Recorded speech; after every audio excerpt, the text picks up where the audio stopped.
kilos ng sambayanang Pilipino. Yan ang ating pupuntuhan sa video analysis na ito ni Ka Eric. Patungkol ito sa lantaran at garapalan na pagmaniobra nila Itbulaga Tutasen Senator Soto. Ang haba ng description niya, no? Itbulaga Senator Tutasen Tito Soto, Tuta Soto ang tawag sa kanya ng mga netizens, no? Dahil nga tuta ng Malacanang at asong tagapagtahol at tagapagtanggol ni Tambaluslos at ng mga alipores ng mga sindikato sa Kongreso. Kaya niya nakuha ang pwesto niya bilang Senate President, no? And of course, ang kanyang katandem at kapartner in crime, wika nga, no, ng ating mga kababayan, itong sidekick o kapartner ni Tutasen na si Ping Lacson. Ayun.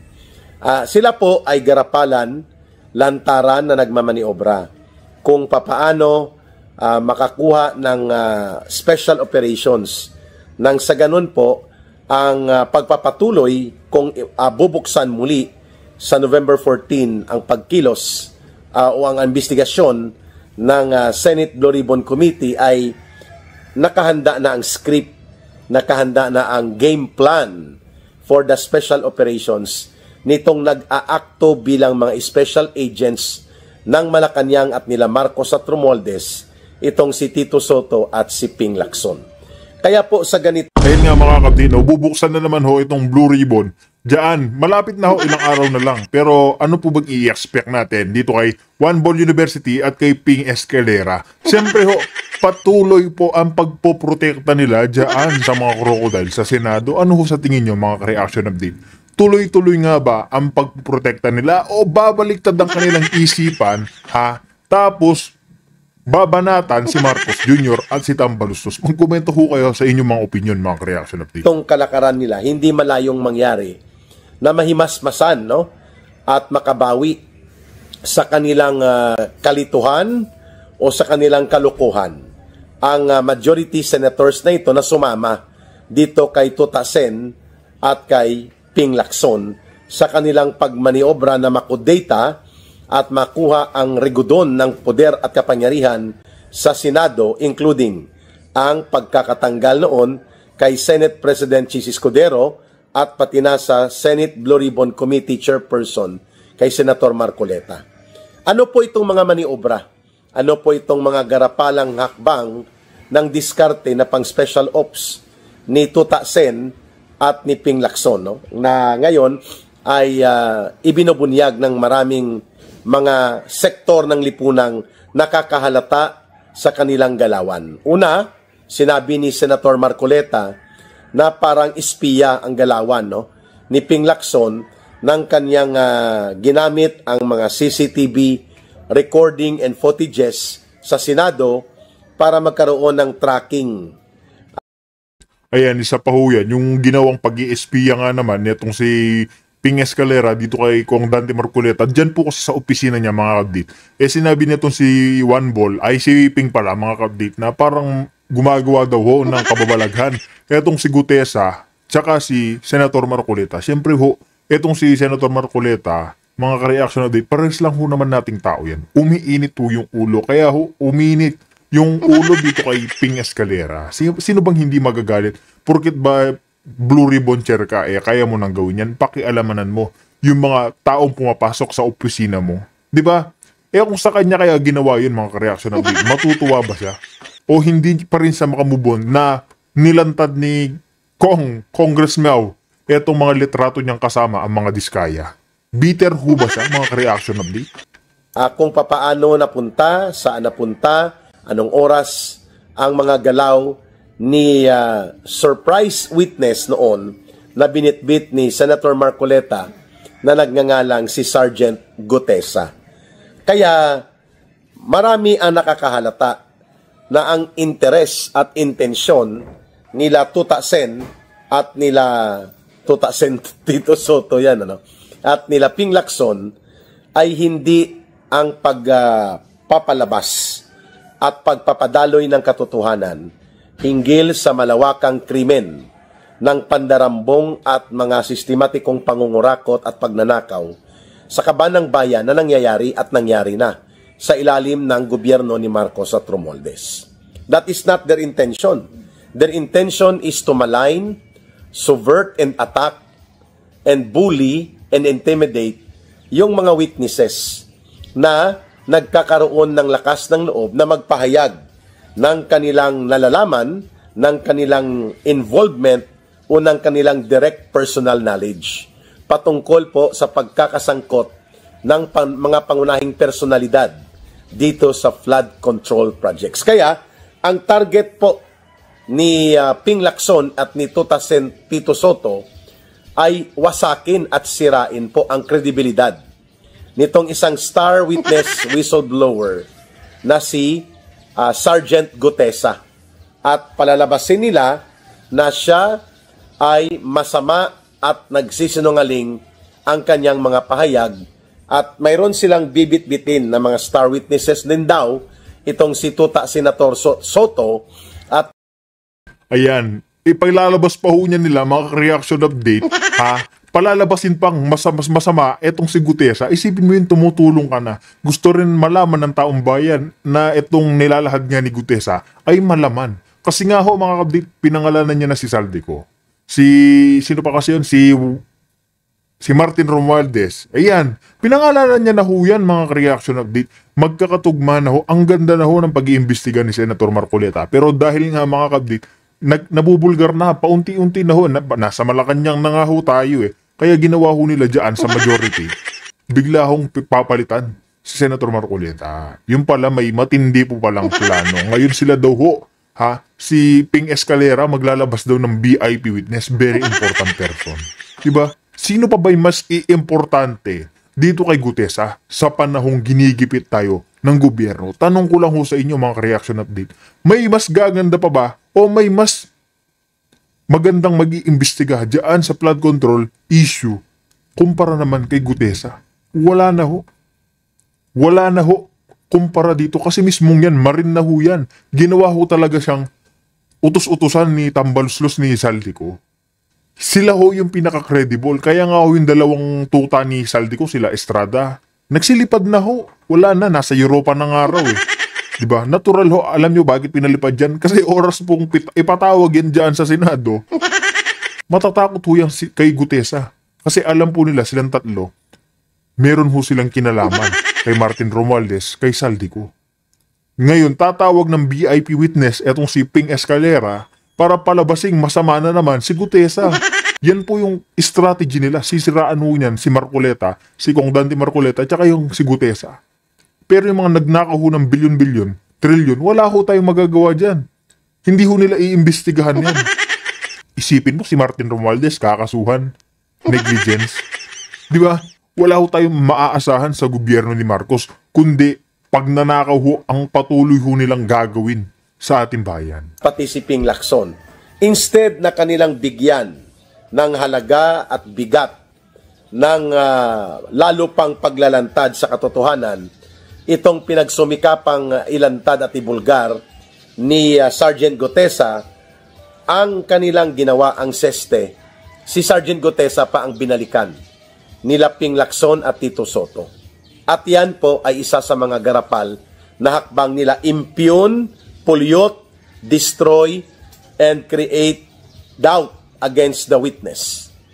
At ganon din po ang ginagawa ngayon nila Tito Sotto matapos pinangalanan initially ng mag-asawang supercontractors na ito na konektado kay Marcos at kay Romualdez, ang Diskaya couple, ay hindi na nila pinayagan pa na maipaliwanag at mabigyan pa ng mga detalye ang joint affidavit o yung sinumpaang salaysay ng mag-asawang Diskaya.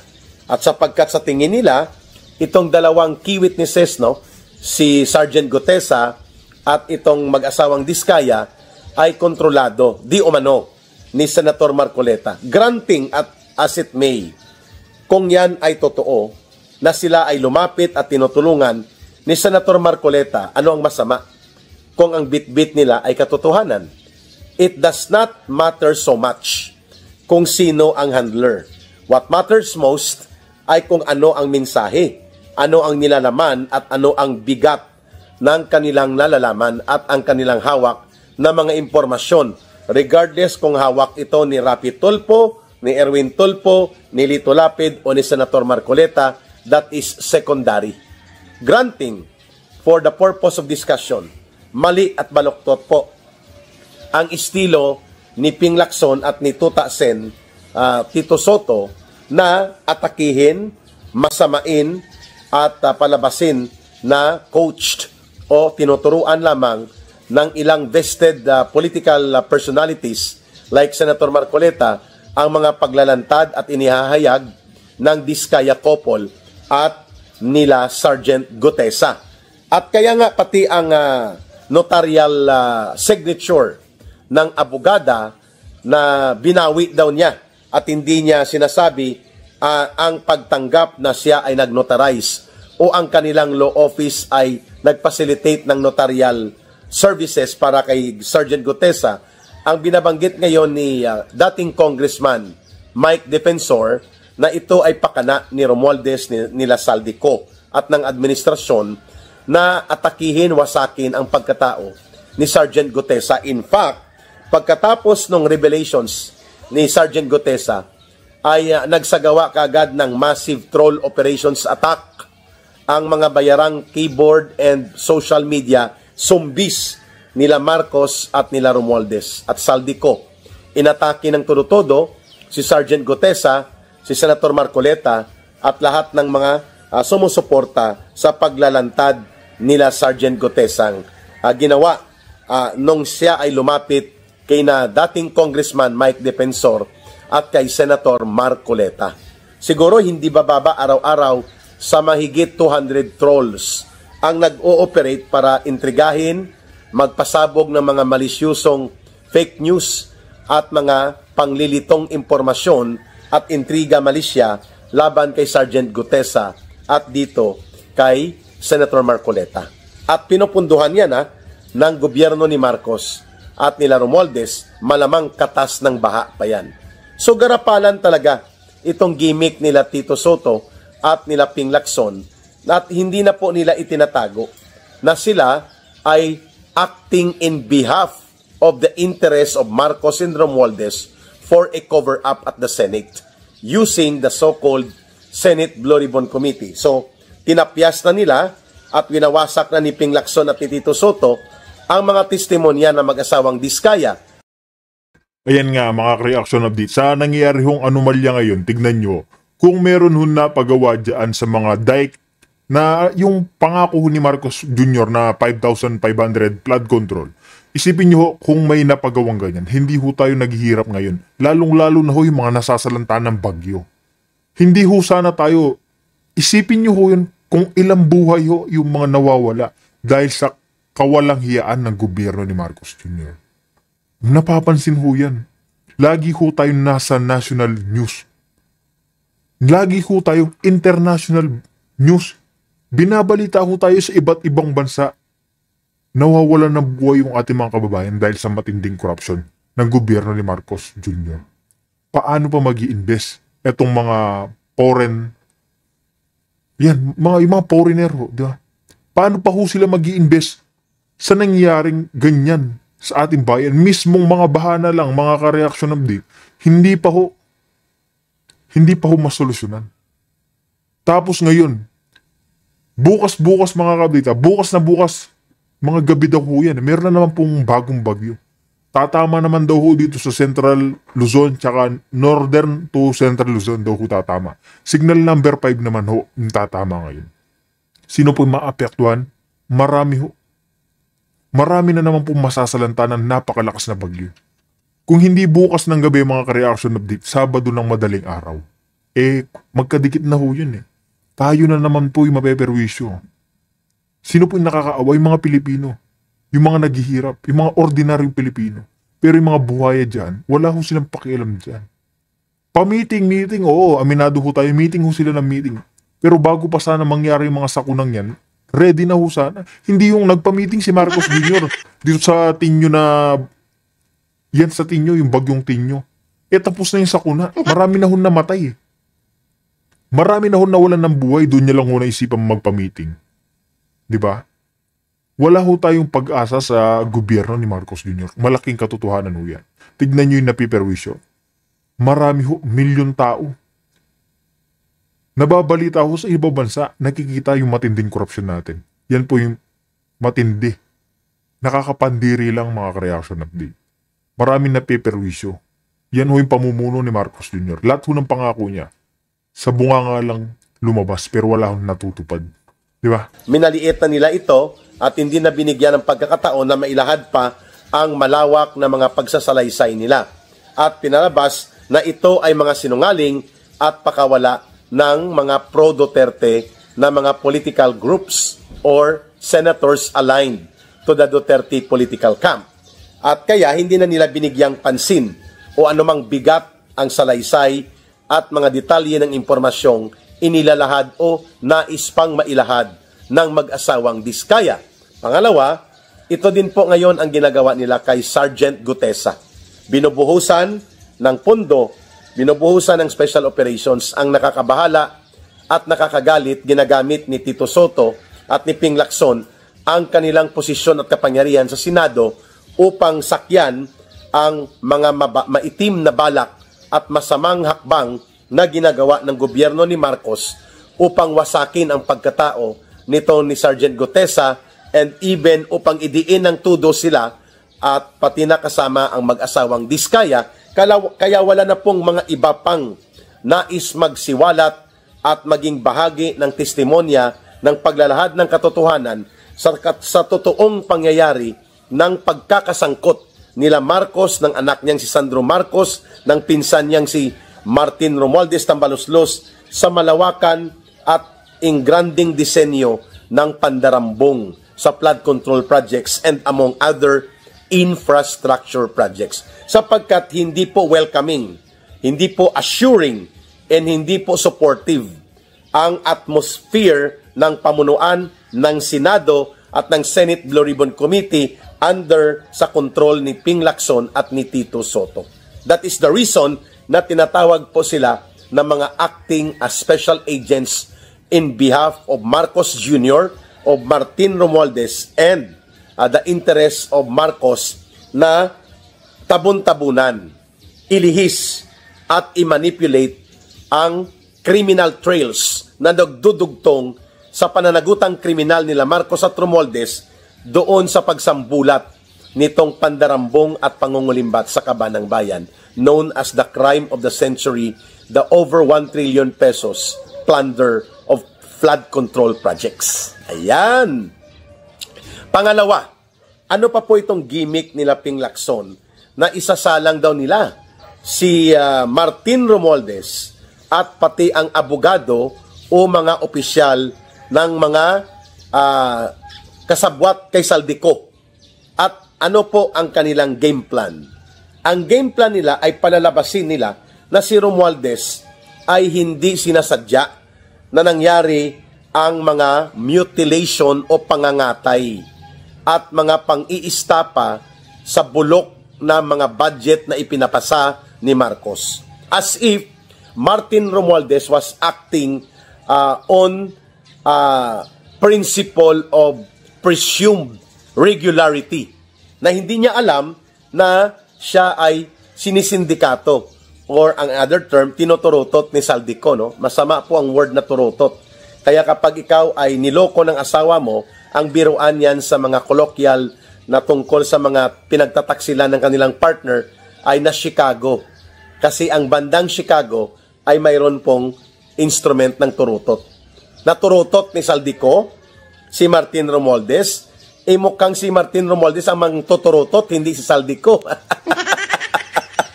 O kaya pareho silang manunurutot, kasabwat si Marcos, no? Ayan, mga ka-reaction update, mana-mana lang ho yan eh. Kung sila nagtotorotan, ito rin pong si One Ball University, papahuli ba yan? Alam nyo na kung kanino doon sa May Nevada, Las Vegas. Di ba? Torototan lang pala yung usapan. Hindi yan naman papahuli dyan si Iskol Bukol. They want to make it appear, itong si Tito Soto at si Ping Lacson, that Martin Romualdez was acting in good faith. Wow. In good faith, kung bakit pinayagan niya at binigyan ng leeway at malaking elbow room si Saldico para magmaniobra sa budget. No. Ang principle na i-apply dapat yan ay hindi good faith and presumed doctrine of regular actions, but rather ang doctrine dyan ay respondeat superior. Ang ibig sabihin ng respondeat superior, command, responsibility. It also and must also apply to Marcos. It applies and must apply to Marcos, lalo na itong tinatawag na respondeat superior or command responsibility. Kaya, may ini-expect po tayo na sa darating na November 14, ang gimmick nila, palalabasin nila si Martin Romualdez sa Senate Blue Ribbon Committee na nagsasabi na nagkulang ako sa aking pag-supervise sa mga naganap na ito at dahil dyan, ako po ay nananawagan na tulungan nyo kami na mapanagot ang mga kagaya ng mga ginawa nila Saldico ng taga-DPWH at iba pa. Yan po ay gimmick. Hindi po yan katanggap-tanggap at hindi natin dapat paniwalaan yan because the chief architect, the principal author, and the main orchestrator sa pagkakaroon ng isang malawakang sindikatong operation na pwedeng dambungin at durubuhin at kulimbatin ang pundo at kaba ng bayan at ang budget design na yan ay disenyo nila Martin Romualdez. At yan ay inaaprubahan at pinipirmahan ni Marcos para maging batas in spite of the early warnings na ibinibigay sa kanya. Ang una nag-warning sa kanya dyan ay mismo ang mga ahensya ng gobyerno na nagugulat sila bakit may mga pumapasok na hundreds of billions of pesos sa kanilang agencies of government na hindi nakaprograma at hindi na itakda doon sa NEP, National Expenditures Program. Pero pinapalusot ni Marcos in the guise na ito ay Congressional Amendment Initiative. Ngunit yan po ay disenyo mismo ni Marcos, ni Romualdez at ni Saldico, and of course sa likod niyan ang consultant nila malamang hindi malayo ang kanyang asawa na si Lisa Araneta Marcos. Okay? Pangalawa, maliban po dyan sa command responsibility na dapat ay panagutan ni Marcos at Romualdez ang mga nangyaring ito, hindi rin po pwede na mag-aktong less guilty or not so guilty itong si Romualdez. Sapagkat ang totoo po, sila talaga ang nag-execute nito. In fact, nang hindi pa sumasabog ang pagkakabulgar nitong sindikato nila sa flood control projects, ay nagmamayabang si Marcos, si Romualdez at si Saldico at ang grupo ng kanilang sindikato. Every time umikot sila, namumudmod sila ng billions of pesos. Pati sa military, they attempted to bribe the military leadership and other commanders, no, sa pag-ikot nila sa mga division command ng Philippine Army. At ito po, makikita natin that Martin Romualdez was acting when he was the Speaker of the House in full control and in full knowledge, sapagkat hindi ka makakapagparilis at hindi ka makakakuha ng mga isiningit, ipinarking, isinagasa na mga pundo na umaabot sa 1 trilyon kung hindi ka mangangayupapa at luluhod kay Martin Romualdez at i-clear mo yan ang mga proyekto at mga pundo na gusto mong gamitin doon sa kanyang asawa na si Yeda Romualdez na naging chairman or chairperson ng House Committee on Accounts. Parang budget officer nila yan, ano? Ang asawa ni Martin Romualdez, kaya nagkaroon ng mini-conjugal dictatorship si Romualdez nang sa loob ng 3 taon halos sa loob ng House of Representatives. Asawa niya ang nagkokontrol ng pondo at doon dumadaan ang clearing. At the same time, si Martin Romualdez ang nagbibigay ng approval. So paano niya sasabihin na in good faith ang kanyang mga ginagawa? It was clear bad faith and bad intention. At mayroon siyang tinatawag na respondeat superior o pananagutan. Ayan. Ano pa po ang mga diskarte at style nila Tito Soto, Tota Sen ang tawag sa kanya ngayon, at dito kay Ping Lacson? Nais nilang ipalabas na ang mga witnesses na binibitbit ng mga personalidad na sympathetic or nakalinyada sa Duterte political group ay mga destabilizers at hindi nila intensyon na tumulong para maipalabas ang katotohanan. Yan ang mga gimmick diskarte ni Ping Lacson at ni Tota Sen Tito Soto, that they want to make an impression to the people na kapag ang mga witnesses at ang mga nagtetestimonya sa Senate Blue Ribbon Committee ay nanggagaling o konektado sa mga personalidad, sa mga Duterte political group, sa tingin nila ito ay dapat gamitin as an opportunity upang i-project, i-agitate ang pananaw na destabilization po ang layunin nito. Kaya ito ay baluktot na pananaw. Itong gimmick-gimmick ni Ping Lacson na pa-resign sa Senate Blue Ribbon Committee, gimmick lang po yun, drama-dramahan niya lang yon, sapagkat muntik nang mabiyak ang kanilang majority block. Nang pumalag sila Senator J.B. Ejercito at Senator Sherwin Gatchalian sa garapalang pagtatabon-tabon at maniobra na isinasagawa nila Tito Soto at nila Ping Lacson. Kaya minabuti at minadali nila Tito Soto na magkaroon ng break noong November 7, wala ng sesyon at nasuspende pa ang supposedly schedule ng Senate Blue Ribbon Committee para magkaroon ng second round of revelations at iba pang mga kasama posible na lalantad ni Sergeant Gutesa. And humingi na rin po ng pahintulot ang Diskaya couple na ang kanilang sinumpaang salaysay ay mabigyan pa ng karagdagang detalye at impormasyon sa paglalahad sa Senate Blue Ribbon Committee. Ayan mga kabdit, isa pa ho yan yung mag-asawang Diskaya. Hindi na nga ho binigyan ng Witness Protection Program, kaya ho hindi na ho sila makikipag-cooperate dito. Kasi alam naman po nila mismo sa kanilang sarili na yung mga ilalaglag ho nila, ayaw ho silang bigyan ng protection. Diba, sino ba yung mga kasamahan ho nila dyan? Bilanggit na ho nila, si Tambaluslos, sila Saldeco. Ayan, banggit na ho. Kaya mga reaction update, dito na ho natin tatapusin ang ating reaction kung saan magkomento naman ho kayo sa inyong mga naging opinion ukol dito sa ilalabas na BID witness ni Ping Escalera at ang pagtatalak, pagpoprotekta netong si One Ball University sa mga crocodile dyan sa House of the Representatives.